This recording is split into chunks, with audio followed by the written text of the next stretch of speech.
नमस्कार, मैं डॉक्टर के पांडे, चाइल्ड हेल्थ गुरुकुल के लिए।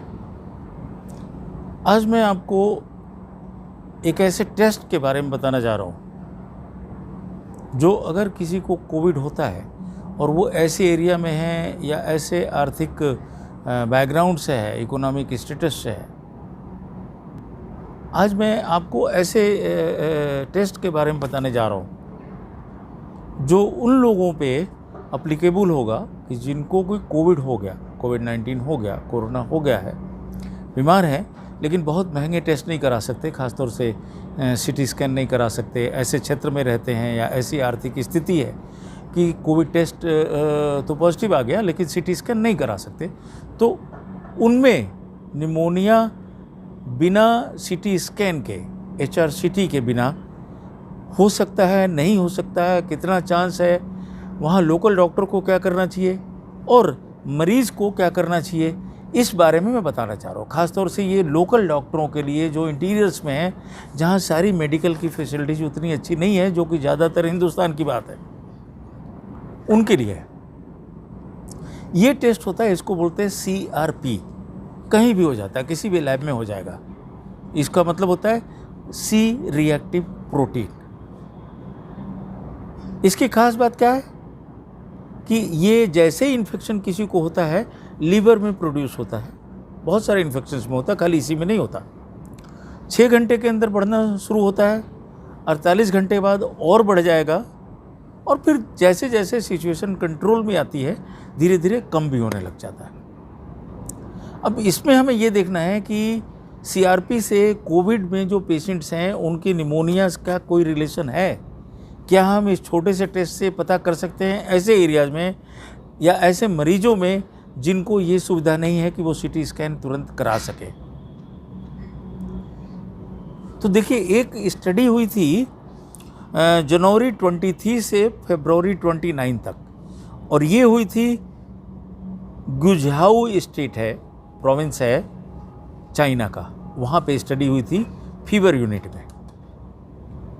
उसमें बुखार के जो पेशेंट्स आए थे, और पेशेंट्स ऐसे थे जो 7 दिन के अंदर जिनको कि कोविड पॉजिटिव था और उनमें न्यूक्लिक एसिड टेस्ट पॉजिटिव था, ऐसे लोगों को उसमें लिया गया। ऐसे लोगों को नहीं लिया गया जो 7 दिन से ज़्यादा जिनको बीमारी हो गई या जिनके पास डाटा वगैरह जिनका टेस्ट पॉजिटिव नहीं था, न्यूक्लिक एसिड टेस्ट पॉजिटिव नहीं था, या जिनके पास सारे डिटेल्स नहीं थे। तो इस स्टडी में करीब 27 लोग लिए गए। 27 में 13 तो मेल्स थे और 14 औरतें थी। उम्र इनकी थी 5 महीने से लेकर के 59 ईयर्स तक।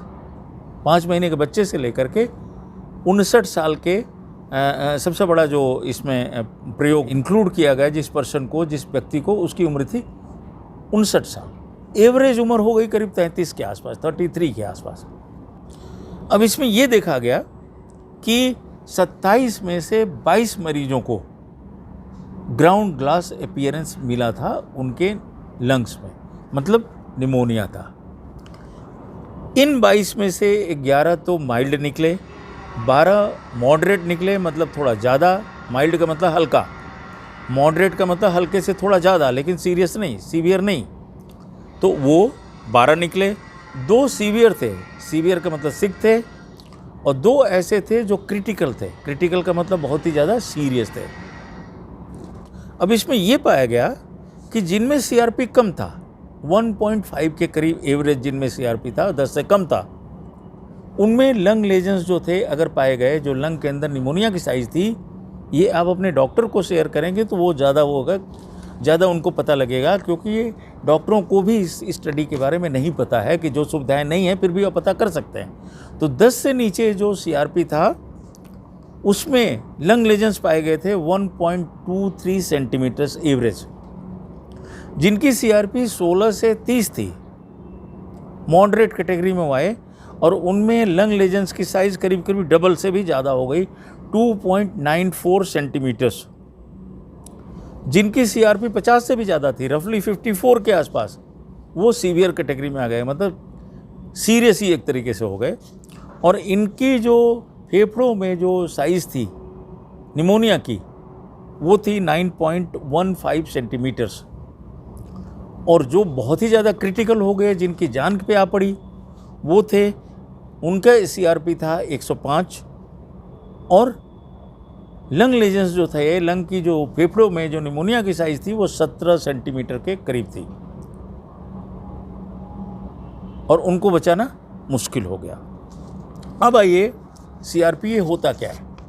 तो CRP पे जैसे मैंने बताया, जैसे इन्फेक्शन होगा तो बढ़ता है, पहले 6 घंटे में बढ़ना शुरू करता है, 48 घंटे तक पीक करता है, फिर धीरे धीरे जैसे जैसे बीमारी कंट्रोल होती है, बिगड़ती है, बढ़ता चला जाता है।